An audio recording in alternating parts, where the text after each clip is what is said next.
Conferencista que va a hablar de soberanía de datos. Soberanía de datos es la próxima charla. Él es Sinue Botelho, Regional Sales Architect de Thales, a quien le pido por favor un aplauso. Ahí está, un poco más, ahí, muy bien. Sinue Botelho ha colaborado como especialista de soluciones de ciberseguridad de empresas en Oracle, RCA y desde fines de 2020 en Thales Group. Hola Sinue, un placer que esté con nosotros. El escenario es todo tuyo. Adelante, muchas gracias. ¿Cómo están todos? Buenos días. Muchas gracias por su tiempo. Yo soy Sinue, soy mexicano. Por si acaso el acento no lo dice, les prometo que voy a utilizar el mejor español. Así es que si digo algo raro, les prometo que estoy utilizando las mejores palabras posibles, ¿ok? La intención del día de hoy es que platiquemos un poco sobre soberanía de datos. Tiene que ver con estos paradigmas nuevos que se presentan al momento de utilizar nuevas tecnologías. Sucedió, y muy seguramente estarán de acuerdo conmigo, que cuando llegó la tecnología de nube y hablábamos de las nuevas tendencias de nube, lo veíamos como una respuesta a un todo. Y la realidad es que viene a ser así, viene a ser una buena respuesta para las cuestiones de infraestructura, seguridad y varios otros contextos y varias otras situaciones que se nos presentan en el día a día. También viene a presentar nuevos retos y eso es precisamente lo que buscamos nosotros atender. Thales es una compañía que es especialista en ciberseguridad. Específicamente nosotros estamos atendiendo cuestiones que tienen que ver con seguridad de datos. Si tienen alguna duda en cualquier momento, por favor déjenme saber. Ok. Creo que no está. Ahí está. Ok. Es un poco. Ok. La soberanía, desde el punto de vista de la tecnología, tiene que ver con el hecho de tener control sobre los datos que nosotros colocamos en servicios de nube. La intención es que nosotros tengamos siempre control de lo que sea que estamos colocando en los servicios que nosotros consumimos, servicios de nube. Y ese es precisamente el punto que me gustaría platicar con ustedes el día de hoy. Los datos, las operaciones, el software que utilizamos es software sobre el cual debemos sí o sí tener control. Ahora mismo el 98% de la información que nosotros utilizamos y que colocamos dentro de servicios de nube está colocado en servidores que pertenecen o que están por lo menos geográficamente en Estados Unidos. La intención es que nosotros tengamos resiliencia y protección y control sobre los datos que estamos colocando en este tipo de servicios. Esto para nada es un concepto nuevo, tiene que ver con cuestiones, incluso marcos de referencia que algunos de los proveedores de nube anuncian, que tiene que ver con cuestiones como modelos de responsabilidad compartida, que ya era alguno de los puntos que tocaban algunos de mis colegas, como en el caso de Trellix hace unos minutos. Tiene que ver con el hecho de que la seguridad de los datos es responsabilidad nuestra, incluso cuando estamos utilizando este tipo de servicios de nube. Lo cual se vuelve súper interesante porque de alguna forma tenemos que asegurar que efectivamente tengamos nosotros la seguridad sobre los datos que están ahí. ¿Okay? En ese sentido, cada una de las regiones está presentando leyes nuevas o regulaciones nuevas en términos de protección de información sensible. Aquí en Panamá tenemos la ley 81 que habla de la protección de los datos personales. Así han ido apareciendo leyes en diferentes lugares, en diferentes localidades. En México también tenemos algo que se llama Ley Federal de Protección de Datos Personales. En Brasil existen algunas regulaciones locales. En general tenemos diferentes tipos de regulaciones que hablan específicamente de la protección de los datos. Ahora, ¿cómo es que nosotros identificamos también algunas de las cuestiones en términos de los retos que representa esta soberanía digital? Aquí algunas de las cuestiones que ustedes pueden ver tienen que ver con algunas regulaciones internacionales, como es el caso de Schrems II, que habla de cómo no se debe de compartir información de entidades europeas fuera de Europa, ¿okay? Cómo esta cifra que les compartí en términos de los servidores en los cuales está almacenada información dentro de los Estados Unidos, que es información, pues que en algunos casos puede ser información crítica o sensible, Y bueno, el gasto que tenemos nosotros actualmente en servicios de nube, que supera por ahí el 1.3 de billones para el 2025. Cifras interesantes, cifras que hablan de cómo el mercado está marcando una tendencia en utilización de servicios de nube, y la intención es que nosotros podamos solucionar de alguna manera los retos que se están presentando en ese entorno. Hay otra cuestión que suena casi que esotérica, tiene que ver con la utilización de tecnología cuántica, y ahora mismo es algo que, así como hace 10 años veíamos las cuestiones de nube que se veían lejanas tal vez, ahora mismo estas cuestiones de tecnología cuántica se ven lejanas más. Nosotros como proveedores de tecnología tenemos la responsabilidad de proveer al mercado soluciones y tecnología que esté preparada precisamente para este tipo de nuevos retos. ¿Lo veremos el siguiente año? La realidad es que yo creo que no, es una opinión estrictamente personal, más seguramente dentro de los 5 o 7 años siguientes estaremos viendo cada vez más la posibilidad de encontrarnos con tecnología que esté utilizando algoritmos cuánticos. En este sentido, principalmente la amenaza tiene que ver con la posibilidad de romper algoritmos de cifrado de manera mucho más rápida que como sucedía en el pasado, ¿ok? Y eso precisamente compromete algunas tecnologías que actualmente hacen validaciones de algún tipo con una raíz de confianza a través de mecanismos criptográficos. No vamos a entrar mucho en detalle sobre el tema, más principalmente la intención de nosotros es estar listos para estos nuevos paradigmas que se presentan desde el punto de vista tecnológico. ¿Cuál es el impacto? En este momento lo que nosotros buscamos es que precisamente tengamos controles que nos ayuden a entender la forma en la que vamos a asegurar la información que colocamos en la nube, lo cual nos lleva a una conversación súper interesante que tenemos con los clientes, que es primero, entendamos dónde tenemos datos sensibles, ¿ok? Más allá, y esto sucede en cualquier otro proyecto de tecnología, sucede creo que hasta en la vida, que es antes de implementar o hacer algún cambio, entiende tu realidad. Entienden dónde tienes datos sensibles, lo cual de pronto nos lleva con algunos clientes a esta conversación de qué significa dato sensible para ti. Pues si bien las regulaciones, las buenas prácticas marcan la típica de tarjetas de crédito, nombres, teléfonos, direcciones, la intención es que tengamos contexto de qué significa información sensible para cada uno de nuestros clientes. Y a partir de eso poder identificar en dónde está, en dónde radica y qué tipo de formato tiene ese dato. Una vez que tienes un entendimiento de tu realidad, es mucho más sencillo tomar decisiones eficientes. Estratégicamente mucho mejor decisión se toma al momento de tomar, al momento de entender la realidad sobre la cual está planteada ese tipo de decisiones, ¿ok? En ese sentido sabemos que la información crítica, sensible, podría incluir información personal, información financiera, eso lo decidimos dependiendo del contexto de cada uno de ustedes. En algún momento trabajé en un proyecto con la Lotería Nacional Mexicana y tenían una regulación de una cosa que se llama la World Lottery Association. ¿Quién se imaginaría que existe algo así? Pues existe. Y habla de cuánto debe de pesar, cuánto debe de medir cada uno de los elementos que habilitan la lotería. Bueno, ese tipo de cuestiones es sensible para ellos. ¿Dónde tienen esos datos guardados? Esa es parte de nuestra responsabilidad, ¿ok? Ahora, nosotros también como clientes de servicios de nube tenemos responsabilidad de exigir mecanismos de seguridad colocados dentro de los servicios de nube. Eso habilita de nuevo este modelo que les platicaba que tiene que ver con la responsabilidad compartida. Yo como proveedor de nube soy responsable de la disponibilidad de tus datos. Todos hemos visto un SLA de algún proveedor de nube que te dice que la disponibilidad va a ser de 99 y agreguen ahí los 9 que quieran, más la seguridad sigue siendo responsabilidad de nosotros como clientes, lo cual es interesante. Pues finalmente estos proveedores de nube abren los canales necesarios para que nosotros cifremos la información que esté ahí, ¿ok? Ahora, planteamos entonces nosotros la soberanía de nuestra operación, la soberanía de nuestros datos y la soberanía del software desde esas tres perspectivas precisamente. La intención es que independientemente de dónde viva el dato, nosotros tengamos control sobre el cifrado y sobre quién accede a la información que nosotros tenemos guardados en la nube. La soberanía del software tiene que ver con la capacidad de mantener nosotros nuestra operación y nuestra producción sin depender específicamente del software que está ejecutando este tipo de procedimientos. Sé que suena un poco a una utopía, pues finalmente el hecho de que nosotros tengamos soberanía de software representaría que podamos migrar de la operación de lo que sea que estemos utilizando hoy a un software diferente y ese es precisamente el punto. No podemos depender específicamente de un software para generar la operación que tenemos en este momento. El paradigma de la utilización de la nube nos viene a presentar una oportunidad súper interesante, pues las ofertas son estándares y bastante amplias. De esa manera podemos nosotros verificar que los estándares, la seguridad y la forma de operación y de contratación de estos servicios nos permita migrar de un sistema de software a otro que nos ofrezca las mejores condiciones, que principalmente tiene que ver con características técnicas. Desde el punto de vista del dato, como les platicaba, independientemente de dónde esté, el hecho de que nosotros tengamos control siempre de quién accede a qué se vuelve súper importante. Y esa es precisamente la propuesta de valor que nosotros tenemos.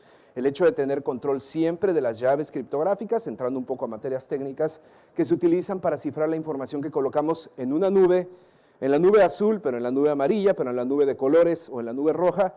Cada una de las nubes tendrá sus propios mecanismos. Nosotros tenemos siempre control de las llaves criptográficas que se utilizan en ese sentido, para después tener soberanía operacional, de tal manera que nosotros tengamos entonces un balanceo desde el punto de vista de cómo nosotros aseguramos los datos y cómo mantenemos la operación de este software independientemente del tipo de plataforma que estemos utilizando. Esto es precisamente, y digamos que este contexto da pie a la estrategia que creó la compañía. Tiene que ver con esta estrategia, más allá de la creación de una herramienta o de una tecnología específica que atienda llaves RSA con una longitud de 256. Más allá de eso, que es algo que definitivamente tenemos que hacer, una de las cuestiones tiene que ver con un planteamiento estratégico de cómo podemos ayudar a nuestros clientes a hacer una mejor estrategia de seguridad de datos, para después transformar eso a una herramienta tecnológica así. La estrategia es precisamente esta que pueden ver ustedes en pantalla. Tiene que ver con descubrimiento, protección y control. Nosotros vemos dos pilares importantísimos sobre los cuales descansa esta estrategia. La primera es el dato como el activo más importante que las organizaciones tienen, y el segundo, la criptografía, que por lo menos es la herramienta más poderosa con la que nosotros contamos. La intención es que podamos utilizar estos dos pilares para habilitar esta estrategia, que tiene que ver con este entendimiento primero, este descubrimiento de dónde tenemos información sensible, para después entender y a través de estos procesos de protección, asegurar la información que nosotros tenemos ahí. De ahí se desprenden un montón de controles súper interesantes: cifrado transparente, cifrado a nivel de sistema operativo, tokenización, gateways de cifrado, anonimización de información. Cada uno de estos puntos nos ayuda a asegurar datos en diferentes estados, y ese es precisamente el punto. No se asegura igual la información que reside en un archivo de texto con los datos de ventas del año pasado que la información que transaccionamos en un aplicativo diseñando utilizando microservicios. Ese es precisamente el punto. En el momento en el que nosotros ganamos entendimiento y conocimiento de dónde tenemos información sensible, entonces podemos aplicar, está caliente aquí, podemos aplicar controles criptográficos mucho más eficientes y extender entonces medidas que sean y que nos permitan a nosotros asegurar el 80% de nuestra infraestructura con un 20% de esfuerzo. A partir de eso, obviamente buscamos nosotros que esto se vuelva un mecanismo de control y una plataforma que responda a cualquier necesidad criptográfica que lleguen a tener nuestros clientes, y esa es precisamente parte de lo que nosotros buscamos hacer.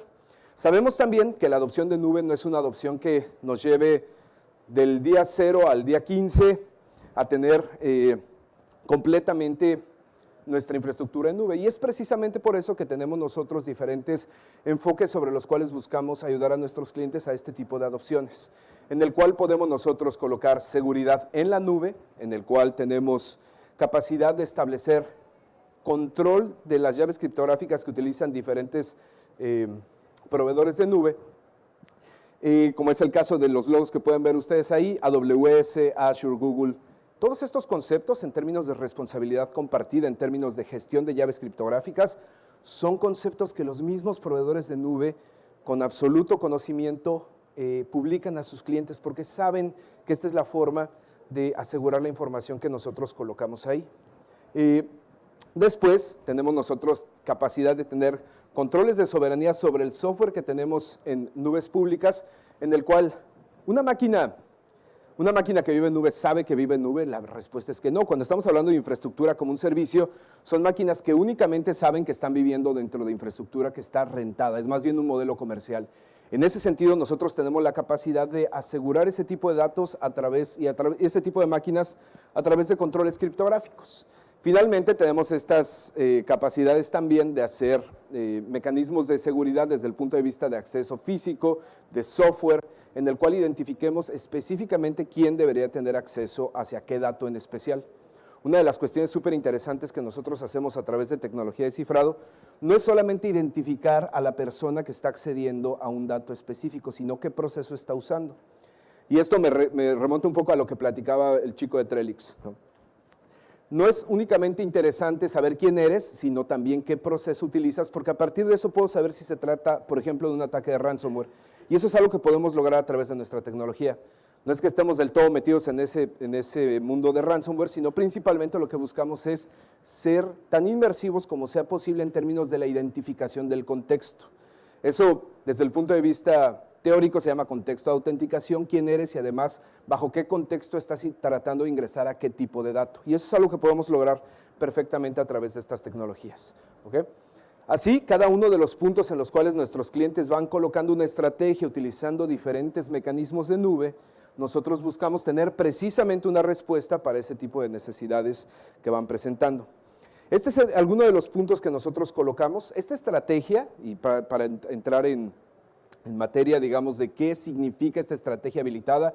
Esta estrategia habilitada en herramientas es una máquina que puede ser física, virtual, o si se meten a los proveedores de nube en los marketplaces, pueden ver que es una máquina que está colocada ahí, se llama CipherTrust. ¿Qué características tiene? Es una máquina que está completamente jardinizada y la intención es que no se invierta tiempo en la administración de esa máquina. Es una máquina que está cerrada, lista, punto. ¿Okay? Se le coloca una IP y se configura a través de una interfaz web.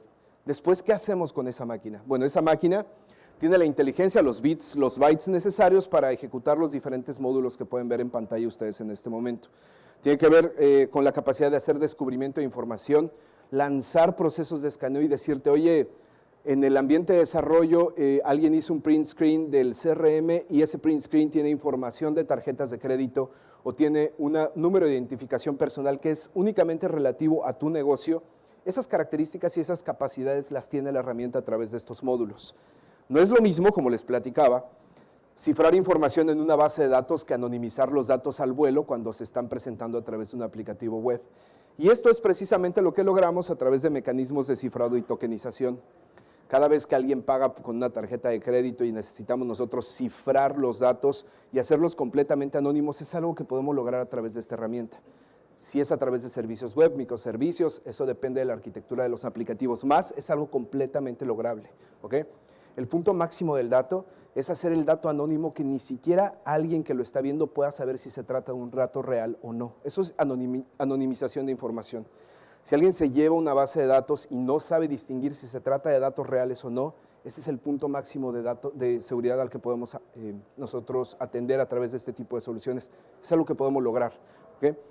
Obviamente cada uno de estos mecanismos utiliza llaves de cifrado y es algo que nosotros podemos y logramos administrar a través de esta tecnología, a través de esta plataforma, y también tenemos una unidad de negocio que se encarga de hacer autenticación de usuarios basados en su contexto, hora del día de la semana. Hay unas cuestiones interesantes en términos de identificación de usuarios que tienen que ver con cómo nos comportamos, con qué rapidez escribimos en el teléfono, cuánto lo inclinamos. Eso es parte de ese contexto de autenticación. Y son cosas que se utilizan para identificarnos, cosas de las que nosotros no tenemos control. Ese concepto es súper interesante, se los dejo ahí por si alguien quisiera ahondar un poco más.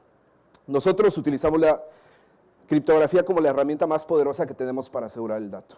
Y sabemos que en el 59% de los casos se habla como el mejor o la forma más eficiente de asegurar los datos. De tal manera que si alguien se los lleva no los puede interpretar. Hace un minuto mi compañero Avaya hablaba del valor de la información. El valor, la diferencia entre dato e información es precisamente el valor, el contexto. A mí de nada me sirve un dato o una base de datos productiva si ese dato no tiene valor alguno, si no puede ser interpretado. Ese es precisamente el punto de la criptografía, dejar los datos completamente ofuscados de tal manera que alguien no los pueda mal utilizar. Algo que podemos lograr es precisamente hacer esa anonimización de información y dejar los datos completamente ofuscados. Dependiendo del tipo de servicio de nube que nosotros estemos utilizando, existe una respuesta específica para ese punto, en el cual podamos nosotros utilizar infraestructura como un servicio. Les decía, las máquinas virtuales no saben que son máquinas virtuales que están viviendo en nube y tenemos control sobre los usuarios admin o root que tenemos ahí. Podemos colocar agentes de cifrado transparente y hacer cifrado de los volúmenes, archivos o carpetas que tenemos ahí y hacerlo de manera súper rápida. ¿Okay? En los modelos de plataformas como servicio, software como servicio, es un tanto diferente. En los modelos de plataformas como servicio podríamos probablemente establecer microservicios o servicios de tokenización de información para desarrollar aplicativos que nazcan ya con procesos seguros dentro de su propia naturaleza, lo cual en este momento tenemos la oportunidad de la adopción de nube de hacer aplicativos que no pasen 20 años y que queremos asegurar, sino que nazcan desde el día 1 con seguridad intrínseca. Eso es precisamente lo que buscamos hacer. Finalmente, en temas de software como un servicio, se vuelve distinto, pues Salesforce, algún proveedor de software como servicio te dice, oye, no, aquí no vas a tocar la infraestructura. La infraestructura es parte de lo que me permite, la homologación de esta infraestructura es lo que me permite a mí proveer estos SLAs con el 99.9999 de disponibilidad. Lo que sí puedes hacer es darme la llave de cifrado. Coloca aquí la llave de cifrado que quieres que utilice para que cifre todos los datos de clientes que tú estás colocando en este software. Y eso es algo que precisamente podemos lograr a través de este tipo de herramientas. ¿Ok? De tal manera que nosotros podamos establecer estrategias de seguridad dependiendo del tipo de servicio y del tipo de necesidad que nuestros clientes tienen. Servicios nativos de cifrado, en el cual los proveedores de nube nos dicen trae la llave y colócala para que se ejecuten estos procedimientos. Nosotros colocamos ese tipo de llave entendiendo cada cuándo se tiene que rotar, cada cuándo tenemos nosotros que hacer este tipo de provisión de llaves, cada cuándo tenemos que revocar las llaves. ¿Okay? Procedimientos en los cuales nosotros podemos llevar nuestra propia llave o procedimientos en los cuales podemos tener nuestra propia llave, que es diferente. Nosotros vamos y colocamos la llave en la nube para que sea utilizada cada vez que es necesario, o podemos tener la llave bajo nuestro poder y cada vez que la nube necesite descifrar algún dato, venga y nos pregunte por esta llave criptográfica que es utilizada con ese propósito. Esos son algunos de los procesos en los cuales nosotros habilitamos conceptos como Bring Your Own Key, Hold Your Own Key, o en el caso de Bring Your Own Encryption, en el cual podemos instalar agentes para cifrar información dentro de estos procedimientos de nube. ¿Okay? Aquí tenemos casos de referencia o marcos de referencia en los cuales tenemos control total de los proveedores de nube a través de cifrados nativos que ellos proveen, en los cuales nosotros podemos llevar la llave criptográfica a través de estos mecanismos o estos conceptos de Bring Your Own Key. Después tenemos todavía mayor control en el caso en el que les platicaba, en el de no te voy a dejar la llave ahí, sino que ven y pídeme la llave cada vez que la necesites. Eso se llama Hold Your Own Key, para después tener nosotros también la capacidad de establecer agentes de cifrado en los sistemas operativos y entonces complementar esa estrategia en la que además de mantener las llaves criptográficas en una máquina específicamente diseñada con ese propósito, también podamos nosotros gestionar procedimientos criptográficos en los sistemas operativos. ¿Okay? Es importantísimo, y esto lo vemos suceder con algunos clientes, no dejar las llaves debajo del tapete, que digo, en México hacemos así, seguramente lo hacemos así en todos lados, ¿no? Se cifra la base de datos, se cifra el sistema operativo y dejamos nosotros las llaves en el mismo servidor. La intención es que no hagamos eso, es como dejar la llave ahí afuera de la maceta en la puerta de entrada, ¿no? ¿Es una buena idea? Sí. ¿Operacionalmente es más eficiente? ¡Ay, sí! Solo tenemos nosotros formas de asegurar este tipo de datos, de dejarlos accesibles, mantenerlos operacionalmente hablando eficientes, más hacerlos estrictamente seguros, que es lo que precisamente buscamos nosotros atender. ¿Ok? En ese sentido, la intención es que no dejemos esas llaves dentro de los mismos procedimientos de nube, dentro de los mismos servicios de nube. Tengamos esa llave como parte de nuestra infraestructura y cada vez que los servicios de nube, cada vez que la infraestructura de nube necesite esa llave, entonces nosotros podamos proveer este tipo de material criptográfico. La intención, entonces, es que esta herramienta también tenga capacidades criptográficas robustas desde el punto de vista de contención de llaves criptográficas. Técnicamente, estas son certificaciones como FIPS 142 nivel 3, que probablemente hayan escuchado. Principalmente de lo que habla esas certificaciones son de máquinas que tienen capacidad incluso de darse cuenta, y abro comillas en el aire porque una máquina no se puede dar cuenta, sino identificar que fue vulnerada desde el punto de vista físico, alguien insertó una memoria USB o un cable de red, y a partir de eso dejar inaccesible el material criptográfico. Ese tipo de características son características que tienen nuestras herramientas. De tal manera que las llaves criptográficas utilizadas para cualquiera de los procedimientos que les platicaba estén guardadas en un repositorio que está específicamente diseñado con ese propósito. Ahora, desde el punto de vista de esta agilidad criptográfica, tomando en cuenta las nuevas tendencias de algoritmos cuánticos, probablemente una de las cuestiones que primero veremos será que las herramientas tengan la capacidad de generar números lo suficientemente complejos para poder evitar ser vulnerados desde el punto de vista de la utilización de algoritmos cuánticos. Este tipo de herramientas tienen esas capacidades. Probablemente más adelante nosotros mismos habilitemos la utilización de este tipo de algoritmos, más por el momento tenemos este tipo de capacidades y lo vemos como una parte súper interesante desde el punto de vista de lo que está sucediendo y de lo que sucederá dentro de la industria. Aquí está un poco lo que les platicaba, la generación de números lo suficientemente aleatorios, el hecho de generar algunos algoritmos que sean resistentes desde el punto de vista cuántico y la distribución de llaves que son utilizadas para estos algoritmos. Probablemente dentro de unos 5 años que nos vamos a encontrar aquí hablaremos únicamente sobre estos temas. No sabemos cómo se moverá esta industria más. Así empezamos en algún momento hablando de nube, como en las últimas 3 diapositivas de una presentación y ahora mismo es una realidad que es parte de nuestros clientes y de la industria. ¿Okay? Esto es parte de lo que nosotros hacemos. Esta es la plataforma que les platicaba, que es finalmente una máquina física virtual que permite entonces gestionar procedimientos criptográficos para cualquier tipo de nube, que atiende precisamente este punto en el cual la soberanía se vuelva parte de nuestro ecosistema desde el punto de vista de la gestión de infraestructura de tecnología. Tengamos siempre control de las llaves que se utilizan para diferentes tipos de procedimientos, independientemente del tipo de nube que nosotros tengamos. ¿Okay? Si tienen alguna duda sobre alguna integración específica, estamos por aquí, entonces por favor búsquenos con ese propósito. Esta es la plataforma, perdón, esta es la plataforma, ahora sí ya.